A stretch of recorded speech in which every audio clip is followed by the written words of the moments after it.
nominee, Murray Wilson from the Rotary Club of Rowville, Lidsville, to discuss his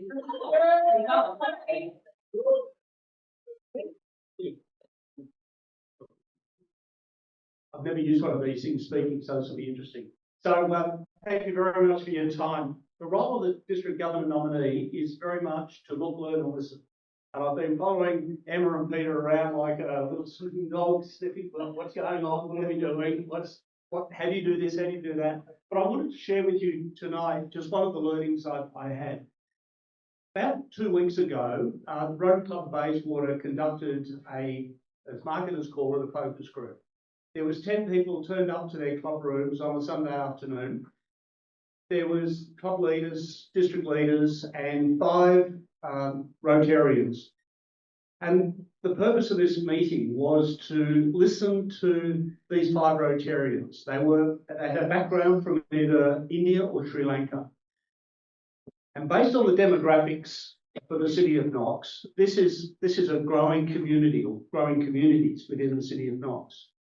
And so what we did is we sat there and posed a question to these 5 Rotarians. How does Rotary expand its reach into their communities? And for about an hour and a half or so, I was gobsmacked on some of the things that I learned about how to not only penetrate into Sri Lankan and Indian communities, but into other communities. So you could apply it to just about any minority group within Australia. But there are a couple of learnings that I got out of it, and I call them light bulb moments. There's going to be a whole group of you out there going, you idiot, it's taken you 21 years of being a Rotary to work this out, but some of them. Our club, and I'm sure many others, have gone out and done recruiting. Come and join Rotary, come on in and we'll show you what Rotary's all about. And we've heard tonight all the really positive stuff that's come out of Yarram and Sale. But when people come in, they're wanting to do something. They're wanting to get active. They're wanting to be hands-on. And we tend to go, well, come on, we're going to give you 6 months of orientation, and then by that stage, we'll get you into a barbecue and whatever. And their interest starts to dive. And as we know statistically, people leave within 2 years of being Rotary. So what their suggestion is that rather than go out and start saying, come and join Rotary and we'll talk about a project, go out and find a project in India or Sri Lanka or overseas, and then go and sell that idea to the people. So when they come into the club, you're giving them a role straight away. That's not to say you don't orientate them into Rotary. That can run concurrently. But these guys are sitting there telling me, oh, you idiot. Why didn't we do that? Why haven't we gone out and had a project and then sold that project? I guess the only thing I could relate that to would be Coles and Myers spending millions of dollars each year advertising to get people in their stores. And when a shopper goes in, the store manager says, now, what would you like to buy? I'll order it in and come back in a couple of weeks' time and we'll have the stock in the store for you. Maybe that's not a good analogy, but it's not. The other thing we learned is give the members a hands-on job. Don't sit there and treat them with kid gloves. Throw work at them. They've joined, they want to make a difference. Get them straight into the deep end, get them working straight away. Don't wait for one project to finish before you start thinking about the next project.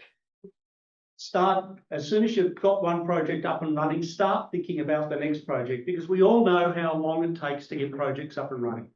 You know, we've got to apply for district grants, we've got to do all sorts of fundraising, whatever. So get straight on, but don't wait for the next project. I think one of the important ones I learned from them is don't be afraid once they're in the club to go and ask them how things are going and what the next project should be.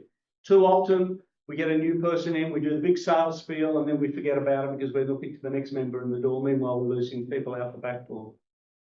I guess my 5th lesson I learned is use your demographics within your LGA, your local government area. There is a plethora of, is that the right word to use? Checking the words. Plethora of, don't ask me to spell that one, of information out there from the local government.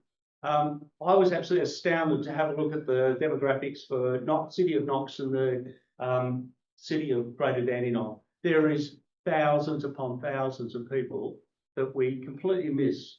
And we've got to get Rotary closer aligned to reflect our community.